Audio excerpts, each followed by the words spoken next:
Hello everyone, this is grade 4 Qatar History. We'll continue with Unit 2, Islam in the Arabian Gulf region, but this time we will have Lesson 2, the spread of Islam in the Arabian Gulf region and Qatar, and also Qatar's role in the movement of Islamic conquests.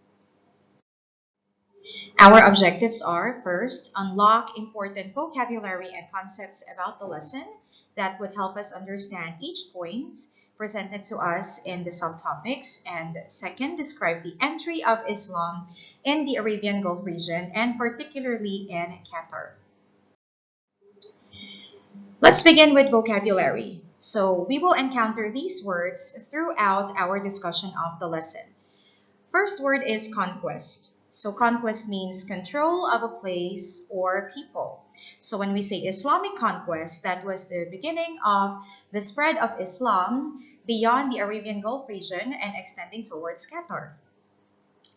Second is treaty. When you say treaty, it means agreement between two groups. So it can be a peace treaty such as what we will be discussing in a while, or it can be an economic treaty between different nations.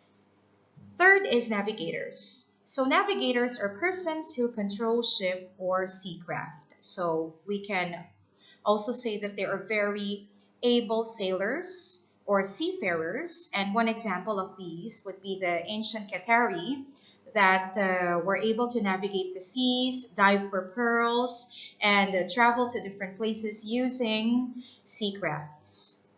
Fourth is Caliphate. Caliphate is another word for the Islamic State, such as what was established by Prophet Muhammad, peace be upon him, in Al-Madinah. So the leaders of the Caliphate are what you call the righteous caliphs. So we will be discussing about these righteous caliphs in succeeding parts of the lesson. Economic prosperity means good economy pertaining to a nation's wealth. So as we have discussed before, Islam has played a great role as well in terms of bringing about economic prosperity amongst the different regions in the Arabian Gulf. Last is Hijri. Hijri is the era used in Islamic calendar. So let's begin with the entry of Islam in the Arabian Gulf region and Qatar. So if you would recall in the previous lesson, Prophet Muhammad, peace be upon him, was able to set up or establish the Islamic State based in Al-Madinah. So after this, he made the treaty or agreement of Hudaybiyah during the 6th Hijri year with the Quraysh. So what is this treaty of Hudaybiyah about? It was a very pivotal or important treaty between Prophet Muhammad representing Medina and the Quraysh tribe of Mecca. So it helped to decrease the tension between the two cities and affirmed peace for a period of 10 years. So the Prophet made great efforts to spread Islam outside Hejaz. Also, the Prophet began sending his messengers to the tribal leaders in far-flung or remote areas of the Arabian Peninsula, including Qatar, as you can see in this map. So from the Islamic State established in Al-Madinah, the Prophet has sent messengers so that Islam could be spread to as far as Qatar and the neighboring areas. Now, Qatar and the Arabian Gulf region, located in the eastern Arabian Peninsula, were the first areas honored by the arrival of Islam. So who brought Islam to Qatar? Okay, so it was Al-Ala'a ibn al-Hadrami, and he spoke to Munzir ibn Sawa, who was then the ruler of the Arabian Gulf region. So the messenger sent by Prophet Muhammad called the leader of the Arabian Gulf region and his people to Islam. Al-Ala'a ibn al-Hadrami did his mission very well. So he talked with Munzir, the leader, about believing in Allah and delivered the Prophet's message. So as a result, Munzir accepted Islam willingly, as well as many other Arab tribes that lived in the Arabian Gulf region.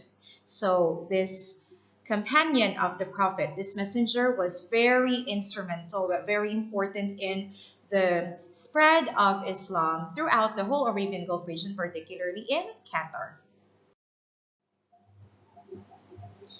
Now let's go to the role of people living in Qatar and the Arabian Gulf region in the Islamic conquest. So when we say conquest, it means the control of a place or its people.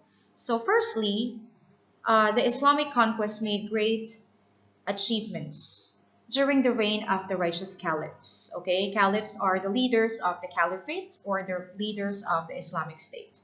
After the spread of Islam in the Arabian Peninsula, Muslims had to spread Islam in other regions and also defend it against any dangers. So, the people of the Arabian Gulf, especially Qatar, also helped and played an important role in defending Islam. And what's good about this was that the people of Qatar were known to be skillful navigators, so they know their way across the sea. So now, if you would look at this map that we have in here, it discusses and outlines the army route to Iraq and Persia, led by military commanders Khalid ibn al-Walid and Sa'ad ibn Abi Waqqas. Okay, so the red lines in here would represent the army led by Khalid, and the purple line would represent the army led by Sa'ad. Okay, so Khalid ibn al-Walid started from Al-Madinah al-Munawwara towards this modern day area close to Kuwait and towards now modern day Iraq, leading to Syria and Jordan. Okay, while Sa'ad led the army during Islamic conquest from Al-Madinah al-Munawwara to this area, okay, which is now modern day Iran.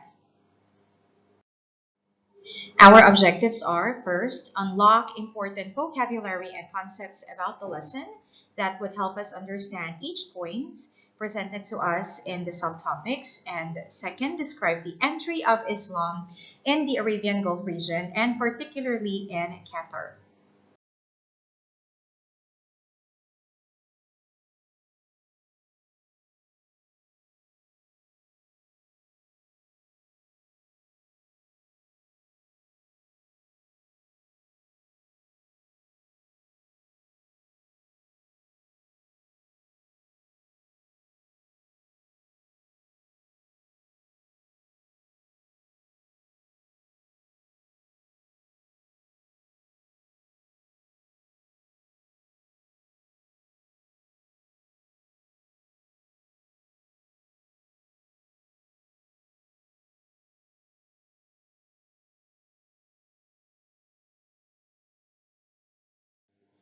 So you can learn more by checking out our reference, Qatar History and Citizenship Grade 4.